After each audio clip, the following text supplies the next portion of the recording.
Entonces clamó en mis oídos con gran voz, diciendo: los verdugos de la ciudad han llegado, y cada uno trae en su mano su instrumento para destruir. Como siempre, ¿verdad? Lo que leemos se conecta con lo que está pasando en el mundo, con lo que hemos hablado semanas anteriores. Aquí vemos, por ejemplo, lo que mencionaba de cómo se están dando ya los dolores de parto, y nada raro que en este año pudiese empezar la última semana de Daniel. Recuerdan, les había mencionado de que se está poniendo, o sea, siguen con los rumores de guerra, y se habla de que Irán, Rusia y Turquía se están uniendo y se ven como el inicio de lo que llaman la guerra de Gog y Magog, que veremos más adelante en Ezequiel. En cierta forma, Ezequiel aquí está haciendo como una introducción para eso de la guerra de Gog y Magog, que hoy en día dicen que ya se está formando a través de esa unión que acaban de hacer Irán, Rusia y Turquía. Además de lo que he hablado en otros días de cómo Israel ha estado también bombardeando, bombardeó Damasco, y la destrucción de Damasco es también una de las profecías que se ven para el inicio de los últimos 7 años. Entonces, dice, clamó en mis oídos con gran voz. Recuerdan que Yahushua es la palabra, el último es la voz. Primero y último, brazo y mano, puerta y buen pastor, y en este caso palabra y voz. Por eso es que el último necesita del primero, puesto que la voz sin palabra no tiene nada que decir, o no puede decir nada. Y dice, los verdugos de la ciudad han llegado. Le está anunciando la gran voz, representando al último, representando Micael, el malaj de Yahweh. Y le dice, los verdugos de la ciudad han llegado, y cada uno trae en su mano su instrumento para destruir. Similar a lo que vemos en Apocalipsis, que habla, por ejemplo, de los 4 vientos que están en los 4 ángulos de la tierra, que van a ser soltados para destruir una cuarta parte de la humanidad. Dice el verso 2, pongan atención. Y 6 hombres venían del camino de la puerta de arriba, que mira hacia el norte, que esa era la puerta que habían dicho donde se veía el falso Mesías en el capítulo anterior. 6 hombres venían del camino de la puerta de arriba que mira hacia el norte, y cada uno traía en su mano su instrumento para destruir. Entre ellos había un varón de lino, el cual traía a su cintura un tintero de escribano. Al entrar se detuvieron junto al altar de bronce. El altar de bronce estaba en la parte del patio del templo. Ahí se hacían los sacrificios, por supuesto. El bronce se conecta con las naciones, se conecta principalmente con Grecia, el imperio griego, que es el que influenció montones el cristianismo para convertirlo en lo que es hoy en día. Entonces Roma y Grecia están muy relacionados con catolicismo y cristianismo directamente, y en lo que respecta a imperio, Roma y Grecia. Y bueno, me refería al bronce y el hierro, los metales que representan a Roma y a Grecia, respectivamente hierro y bronce. También es curioso que son 6 hombres que se van a manifestar en el fin de los tiempos, y el fin de los tiempos se da en el 6º milenio, para empezar el 7º, como después aparece uno en medio de ellos, con un tintero, como si fuese Mashiach mismo.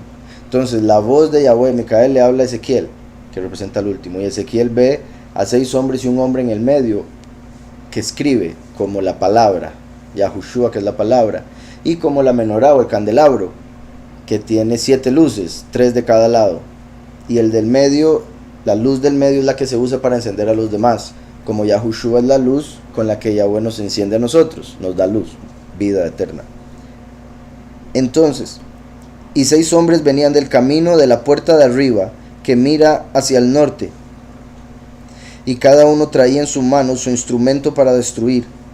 Entre ellos había un varón vestido de lino, el cual traía a su cintura un tintero de escribano.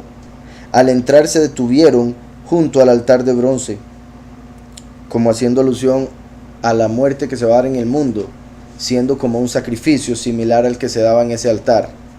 Entonces habla de verdugos que van a destruir la tierra, y después aparecen 6 hombres que van al altar del templo, como si fueran a hacer un sacrificio, representando el hecho de que todos los animales que sacrificaron en el templo era una representación de todas las naciones o personas de entre las naciones que iban a tener que morir en la historia por su maldad o diferentes razones. Entonces, bueno, ya sé por qué. Zafiro,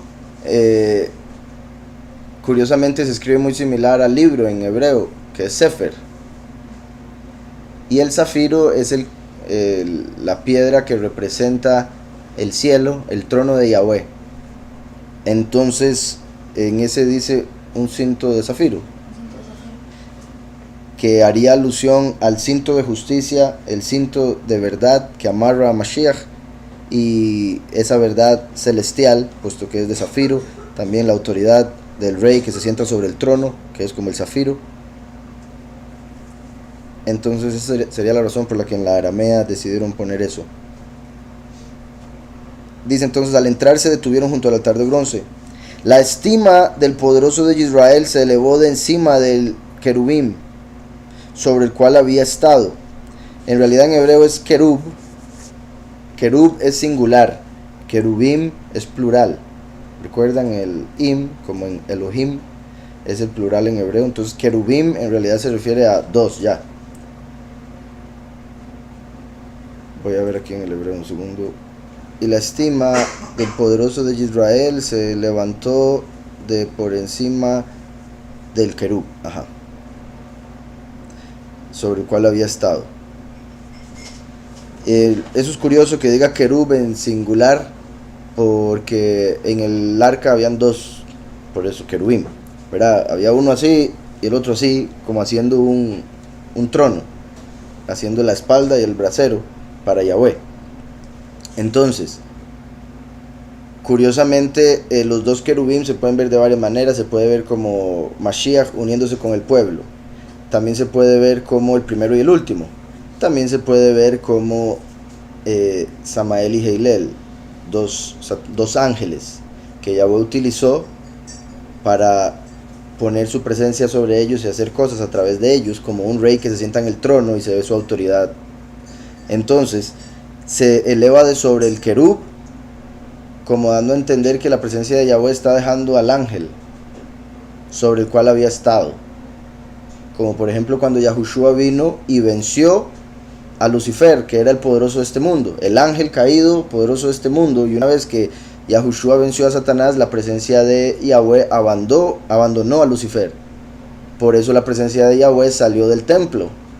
Y lo que siempre menciono, que en el Talmud, y es sorprendente, en el Talmud aparece que 40 años después de Yahushua haber muerto, claro, no lo dicen así, ellos hablan que, más bien después no, 40 años antes de la destrucción del templo es lo que dicen. En el Talmud dice 40 años antes de la destrucción del templo. El templo fue destruido en el año 70. Yahushua murió en el año 30. O sea, 40 años antes de la destrucción del templo fue la muerte de Yahushua. Entonces ellos en el Talmud, en otras palabras, porque no mencionan a Yahushua, dicen 40 años antes del templo haber sido destruido, se oyó una voz que dijo: salgamos de aquí. Y reconocieron que era la presencia del Altísimo que se estaba yendo del templo. Pero aparte de eso, hay otra parte en el Talmud que dice que pasaron 4 cosas. Las puertas se abrían solas de noche, cerraban, y cuando llegaban en la mañana estaban abiertas, para cumplir lo que dicen los profetas, que se abrirán las puertas y entrará el fuego, la destrucción. La luz que tenía que estar encendida constantemente se apagaba sola, adentro donde no había viento, porque las ventanas estaban hechas al revés, para que más bien la luz saliera, en vez de las ventanas que se hacen para que la luz entre del sol. Como la luz de Yahweh estaría en ese templo, se hicieron al revés para que la luz de Yahweh alumbrase al mundo. Entonces no había forma de que entrase viento, pero la menorá o el candelabro se apagaba. La suerte, porque tiraban suertes, ¿verdad?, para Yahweh y para Azazel, para ver a quién sacrificaban para Yahweh y cuál dejaban libre para Azazel. Y Yahweh, si Yahweh caía en la derecha, era bueno, era positivo. Si caía en la izquierda, era negativo. Pues por 40 años siempre cayó en la izquierda. Y por 40 años antes se daba un milagro, que se cortaba una tira escarlata, se cortaba en dos, se amarraba una al templo y la otra se amarraba al macho cabrío que era enviado para Azazel. Cuando el macho cabrío era enviado para Azazel en Yom Kippur, en la fiesta del séptimo mes, una vez que el macho cabrío se iba y Yahweh había perdonado los pecados, se hacía un milagro y la tira roja se volvía blanca en el templo. Y así se daban cuenta que ya Yahweh los había perdonado. Pues después de que Yahushua murió, nunca más se dio ese milagro. Entonces, 4 cosas que representan, en pocas palabras, que ya el Todopoderoso no estaba en el templo, que iban a ser destruidos, que estaban en rebelión y que Yahweh no había perdonado sus pecados. Todo eso 40 años seguidos a partir del momento en que mataron al Mesías. Y aún así no reconocen que Yahushua es el Mesías. Entonces, 6 hombres venían del camino de la puerta de arriba que mira hacia el norte, y cada uno traía en su mano su instrumento para destruir. Entre ellos había un varón vestido de lino, el cual traía en su cintura el tintero escribano. Al entrar se detuvieron junto al altar de bronce. La estima de Yahweh de Israel se elevó de encima del querub. Como decía, en sí lo que está viendo Ezequiel es que la presencia, como normalmente se manifestaba la presencia de Yahweh como una nube, encima del propiciatorio, encima del arca se veía una nube. Entonces Ezequiel está diciendo, yo vi que la nube que representa la presencia se fue del arca. Lo particular es que él menciona un querub, no menciona 2, que son los que están en el arca. Es como si estaba solo de un lado, como representando uno de los 2 ángeles, porque ya uno cayó, pero ahora se está alejando también del otro. Y digo todo eso porque curiosamente es Ezequiel 28 donde Yahweh se refiere a Satanás como un querub. Entonces es como si le estuviese profetizando a Satanás que lo que Yahweh le había dado se lo iba a quitar por lo que hizo a través de su engaño en la humanidad. La estima de el poderoso de Israel se elevó de encima del querub sobre el cual había estado hacia el umbral de la casa, ¿verdad? Hacia la puerta. Y llamó Yahweh al hombre vestido de lino que tenía a su cintura el tintero de escribano, o que tenía un cinto de zafiro. Entonces eso quiere decir que la estima de Yahweh se fue del ángel para llamar al Mesías, que es el escribano. Y le dijo Yahweh, pasa, oigan esto, este capítulo es muy importante también. Pasa por en medio de la ciudad, por en medio de Jerusalén, y ponles una señal en la frente a los hombres que gimen y claman a causa de todas las abominaciones que se hacen en medio de ella. Entonces Yahweh le dice al escribano que representa al Mesías, vaya y póngale una señal a todas las personas que están pidiéndole al Todopoderoso, sufriendo por ver el estado de las cosas del mundo, por ver la maldad que hay en el mundo, por ver el sufrimiento, por ver la injusticia. Entonces le está diciendo en pocas palabras que vaya y selle a los escogidos, a los 144,000 que vemos en Apocalipsis. Aquí menciona, bueno, curiosamente aquí aparece Jerusalén así, y tan así que hasta hay un espacio aquí curiosamente. Entonces voy a borrar esto porque, bueno, no necesariamente, pero esto es Jerusalén para los que no lo habían visto antes, escrito en hebreo. Y qué poder, porque por eso era que no lo había visto bien.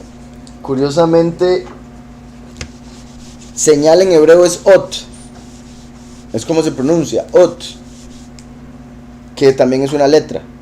Ot es letra, ot es señal. ¿Estamos? ¿Se acuerdan cuando Yahweh le puso a Caín una señal? Se habla de que fue una letra tav, porque ot es señal, literalmente, ot es letra, y la última letra simboliza una señal. Entonces, de las 22 letras hebreas, la última es una señal, es una marca, es una cruz. De hecho, en paleohebreo es una cruz, por eso el plan de Yahweh termina en la cruz. Yahushua cumplió todo al terminar su ministerio en el madero. Entonces, ot es señal, pero aquí curiosamente la palabra que están traduciendo como ot es esto es lo que sale en la escritura, y eso es tav. Entonces, en vez de usar el término ot, está utilizando de una vez la letra tav, que es como decir, vaya y márquelos con una tav en la frente. Curiosamente la tav, ¿verdad?, representa al último, porque, bueno, Aleph y Tav, como alfa y omega, son primero y último. Yahweh, la letra Aleph y la letra Tav. Esto sería en paleohebreo una cruz y un clavo. ¿Quién fue clavado en la cruz? El que está sellándolos para que no mueran, para protegerlos. Entonces somos sellados en la mente a través del sacrificio de Mashiach en el madero. Entonces, como les digo, o sea, literal la traducción sería Ot, pero muy particular que aquí ya voy a usar Tav. Entonces vean que la señal, como vemos en Apocalipsis 14, la señal que tienen los 144,000 escogidos para que el enemigo no los pueda tocar en el fin de los tiempos, es el nombre del Padre y del Hijo en sus frentes. Tienen el nombre del Padre y del Hijo en sus frentes. 144,000 que nadie los puede tocar. Aquí estamos viendo una representación de esos 144,000. Yahweh le está diciendo a Mashiach: vaya y selle a las personas que claman por el estado de las cosas en el mundo, y póngales una tav en la frente, póngales una señal que recuerden el sacrificio en el madero. Y curiosamente Mashiach, el Mesías, lo va a hacer, es el sellar a los escogidos a través del último, que es la tav. Entonces, a través del último, que es como la tav, va a sellar a los 144,000 con el testimonio del que fue clavado en la cruz. De hecho, la Vav también es un hijo de hombre, recuerdan, es el hombre, porque tiene valor numérico 6, que fue el día sexto en el que fue hecho el hombre, y es una persona erguida. Entonces, es el hijo del hombre quien fue clavado en la cruz para convertirse en la señal que protegería a los escogidos cuando el último se manifestase. ¿Estamos claros? Y tras de eso, verá, lo de que se viste de lino, por eso mencioné que es Mashiach, además de que es escribano, la palabra, pero el que está vestido de lino se conecta con Apocalipsis 19, cuando vemos que en las bodas del Cordero, la novia y el novio se visten de lino finísimo. Entonces, eso muestra que es el novio de la congregación. Ese escribano es la palabra. Cinto de zafiro de los cielos. Rey, trono o realeza. ¿Se acuerdan que, bueno, sí, estoy adelantando un poco, pero recuerdan que en la fiesta de Pesaj, la fiesta de Pesaj, que erróneamente la llaman Pascua hoy en día, o otros nombres le dan, la verdadera fiesta de Pesaj es cuando Yahushua se presentó para morir por nuestros pecados. 14 y 15 del primer mes. Y esa fiesta se empezó a celebrar en el Éxodo. Cuando Israel estaba saliendo de Egipto, antitos de eso, Yahweh les dijo que sacrificaran un cordero y que pusieran la sangre en las puertas, porque iba a pasar el espíritu de muerte por en medio de la ciudad e iba a destruir a los primogénitos, como lo vemos acá. Similar, el hecho de que va a pasar alguien destruyendo y por ende pasa primero él sellando. Con la tav, que es un hombre en un madero como el cordero, sacrificado para agarrar su sangre y cubrir nuestros corazones para que no nos pueda tocar el enemigo. Entonces, dice verso 4, y le dijo Yahweh: pasa por en medio de la ciudad, por en medio de Jerusalén, y ponles una tav en la frente a los hombres que gimen y claman a causa de todas las abominaciones que se hacen en medio de ella.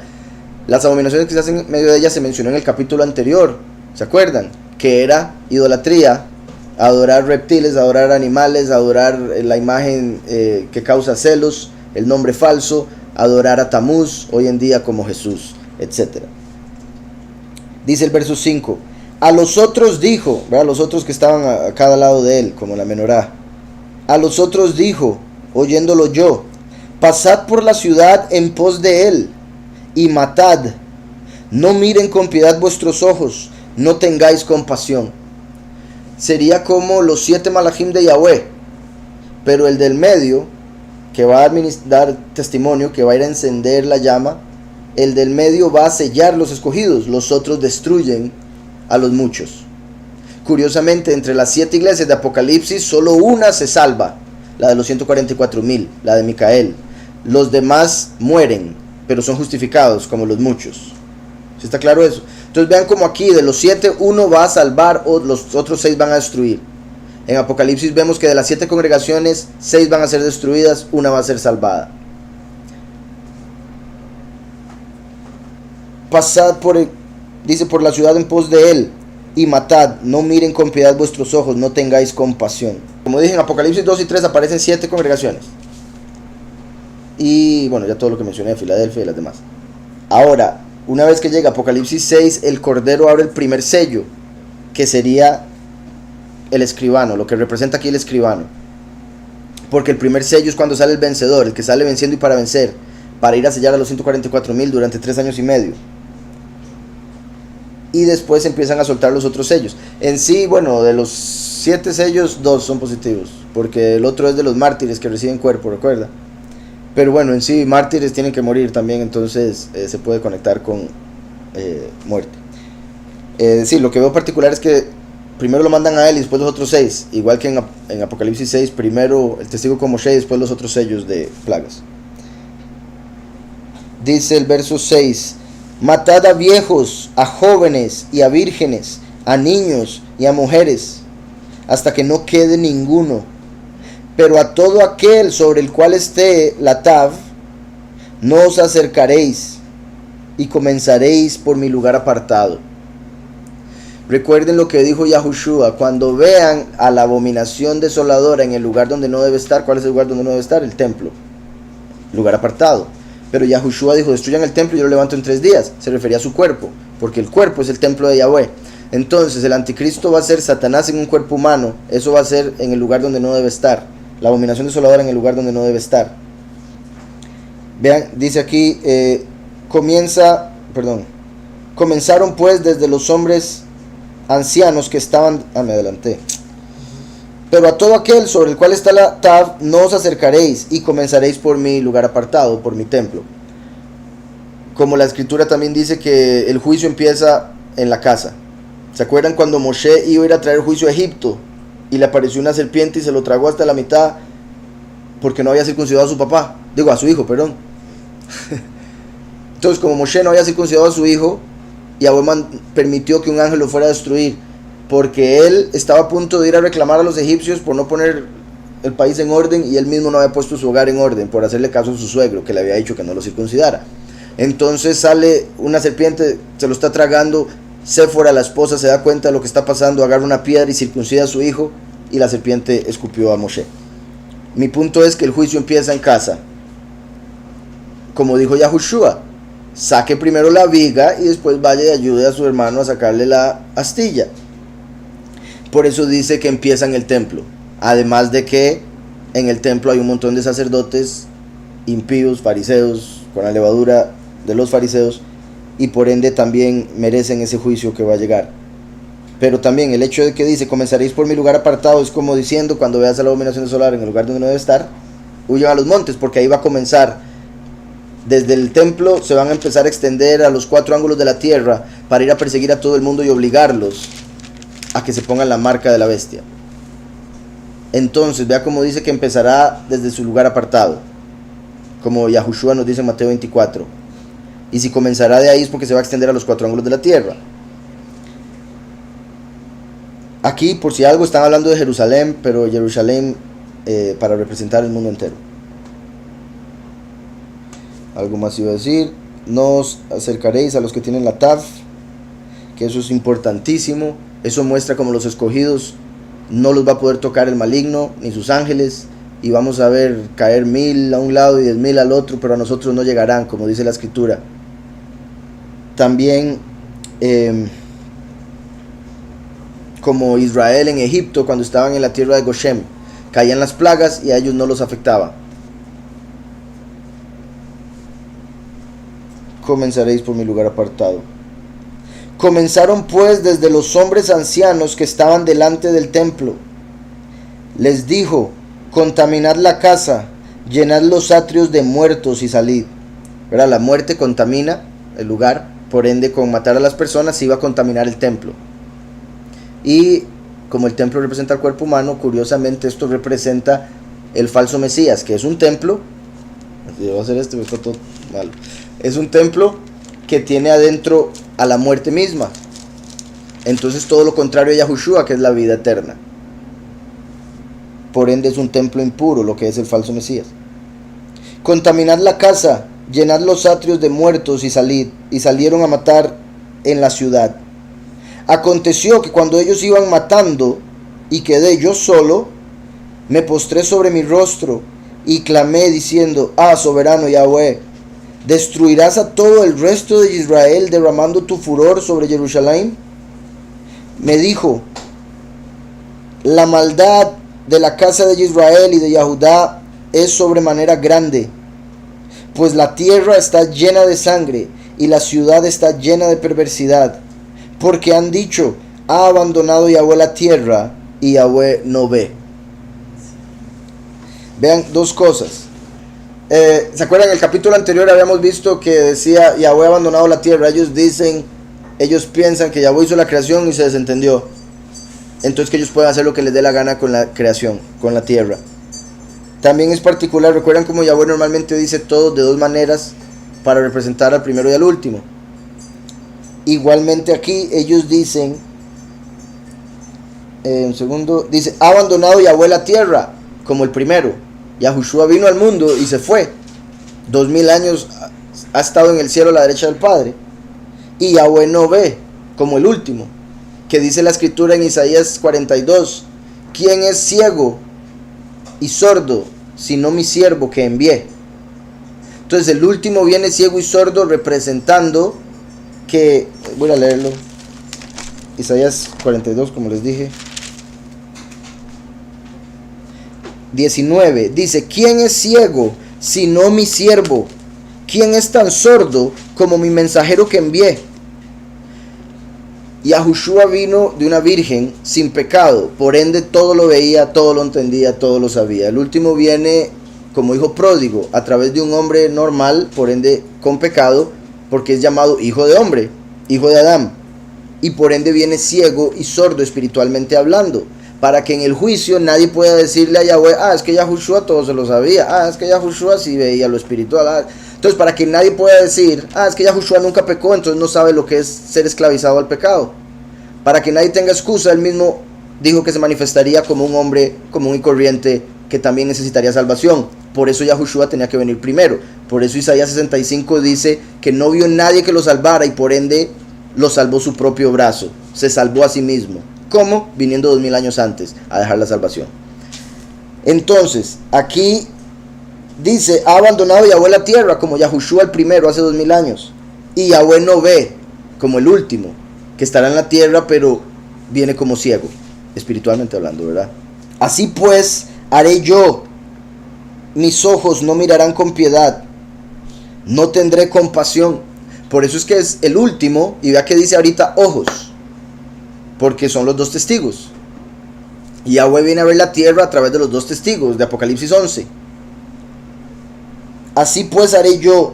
Vea que no dice me iré. Nada más habla lo de que dicen que está ciego. O sea, ellos dijeron: abandonó la tierra y está ciego. Ahora él está diciendo: así voy a hacer. Voy a hacer como si estuviera ciego. Me refiero que se refiere al fin de los tiempos con el último. Así pues haré yo. Mis ojos no mirarán con piedad. Por eso es que Yahushua vino a traer la misericordia. El último viene a anunciar el juicio, el castigo. Por eso dice: no mirarán con piedad. Hace 2000 años los judíos esperaban a un león, pero llegó un cordero. Entonces dijeron: ¿qué es esto? Matémoslo. Aprovechemos para pues. 2000 años después los cristianos están esperando al cordero y va a aparecer un león. Entonces van a decir: ¿qué es este hombre tan malcriado, colérico? Verá, al ser salvaje como el león. Entonces, así pues haré yo. Mis ojos no mirarán con piedad. Los dos testigos vienen a anunciar el juicio. Ya Yahushua anunció la piedad, la misericordia. La gente no quiere misericordia, entonces van a recibir juicio. No tendré compasión.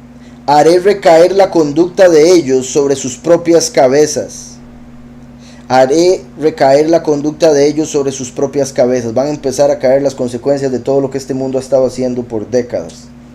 Las naciones y demás. Y como dijeron los judíos cuando mataron a Mashiach, que su sangre caiga, bueno, lo voy a decir en tercera persona, que cayese sobre ellos y sus hijos. Entonces ellos mismos estaban diciendo: sí, que la culpa nos caiga, no importa. como he dicho, Yahweh estaba haciendo proféticamente que ellos mismos confesaran que tenían que ser cubiertos de la sangre para poder ser perdonados. Pero ellos en su mente lo que estaban haciendo era decir que lo maten y si tenemos que pagar algo lo pagamos. Verso 11. Y el hombre vestido de lino que tenía el tintero a su cintura respondió una palabra diciendo: he hecho conforme a todo lo que me mandaste. Entonces, después de Ezequiel ver todo esto, al final del capítulo escucha al hombre vestido de lino que le anuncia a Yahweh que ya cumplió todo. Curiosamente, como Yahushua en el madero dijo, todo ha sido consumado. Igual.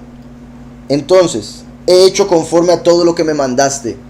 ¿Verdad? Yahushua, antes de ir a ser sacrificado, él oró al Padre y le dijo: si es tu voluntad, bueno, si puedes pasa esta copa sin que yo la beba, pero si no, que se haga tu voluntad. Al final hizo todo lo que Yahweh le mandó. Y como dice la escritura, a través de sufrimiento aprendió obediencia.